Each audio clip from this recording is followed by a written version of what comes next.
Korea, Busan is a super special place. It's the birthplace of the church in Korea.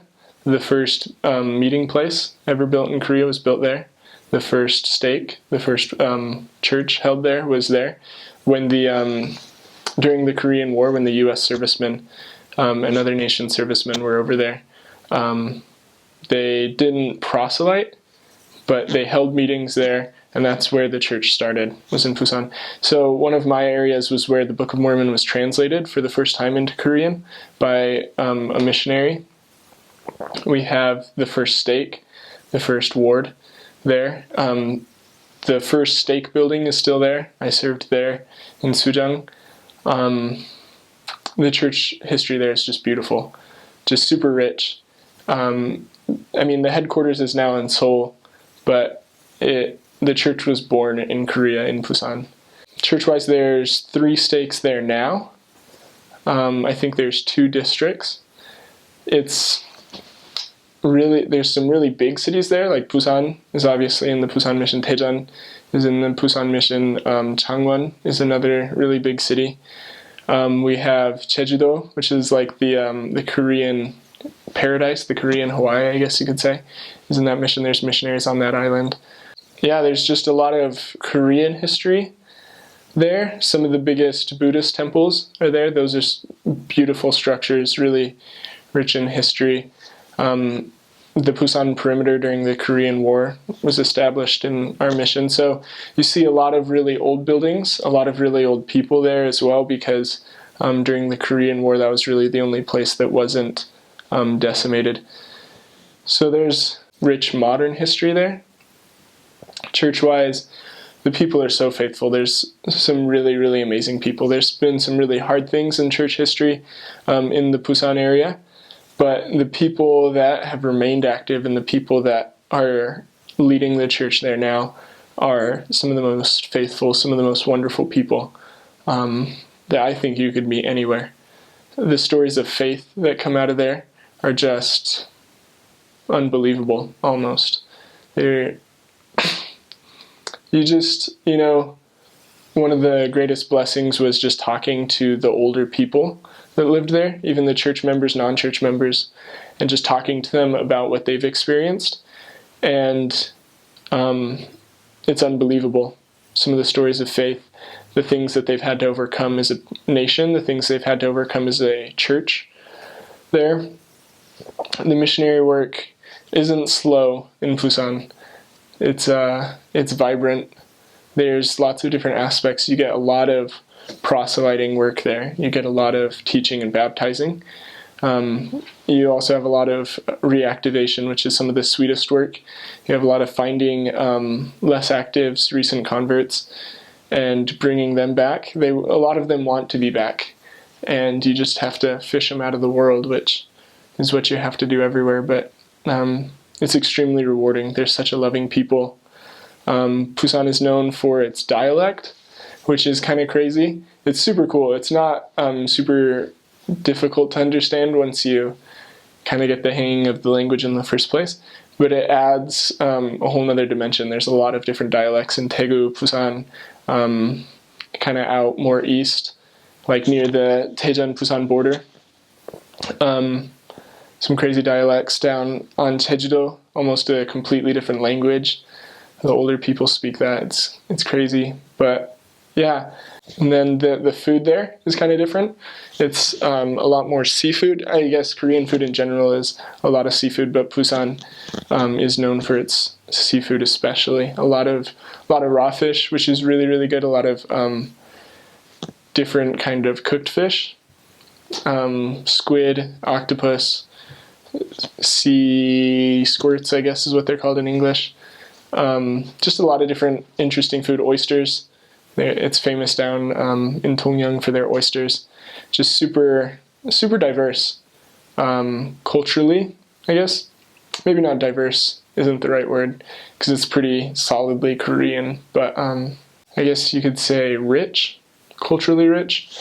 It's so different from American culture and European, Australian culture. It's so different, but they're so loving. They go out of the way to help you. We were on a bus several times, and we didn't know where to get off. We were looking for an address, and we didn't really know where we were because it was in a different part of the city that we had never been to.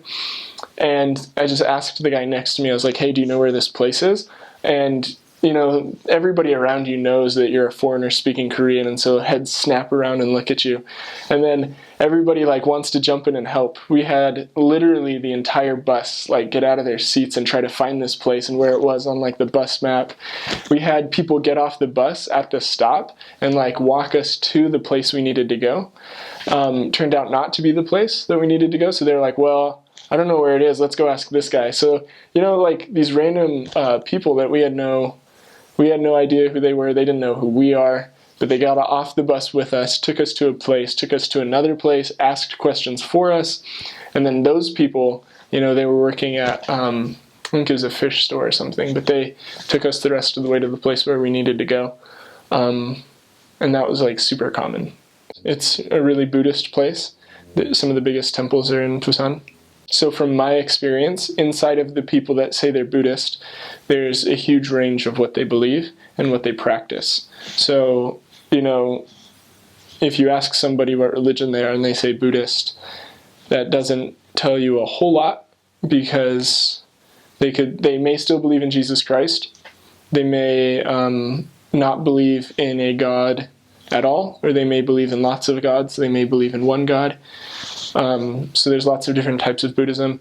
There's a lot of different Christianities, I guess forms of Christianity there. You'll see a lot of churches.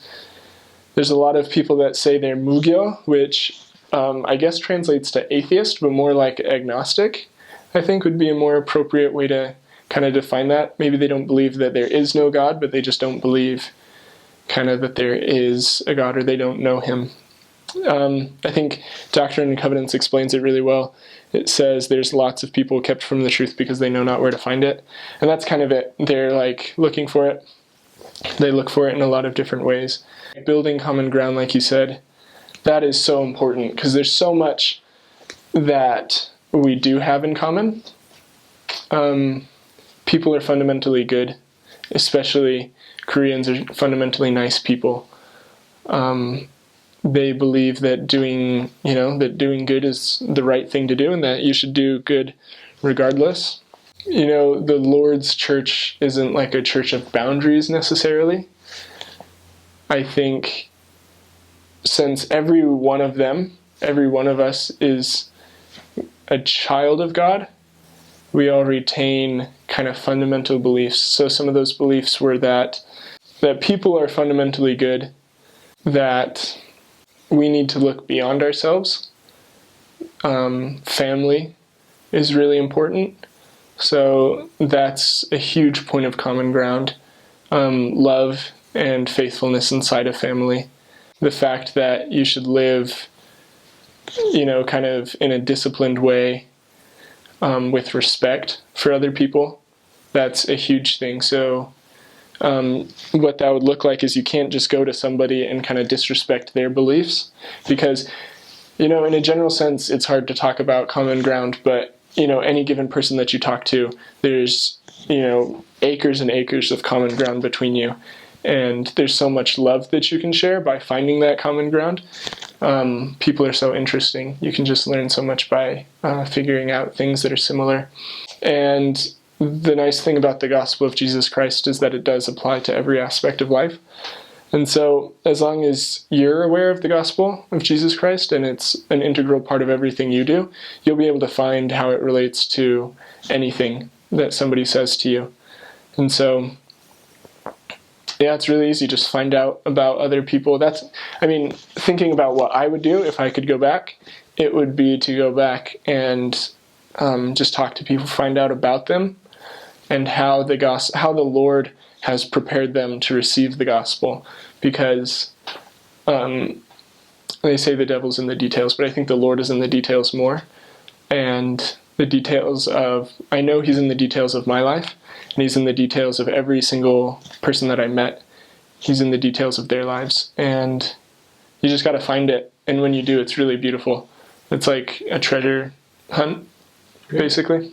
My first area was Sachan in Gyeongsan-namdo, right on the south kind of, what is that, southwest corner of the mission. So Sachan, and then in Kumjang, which is inside of Pusan, it's the northernmost area in the city of Pusan.